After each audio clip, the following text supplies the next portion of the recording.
Ari Lasso kembali memicu perbincangan publik usai membagikan pengalamannya.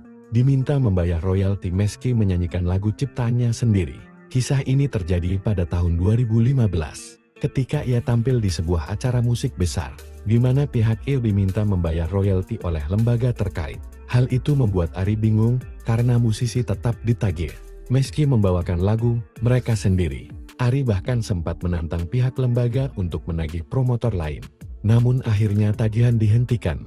Lewat unggahannya di Instagram, Ari menegaskan, pengalaman itu benar-benar nyata, dengan disaksikan 2 orang.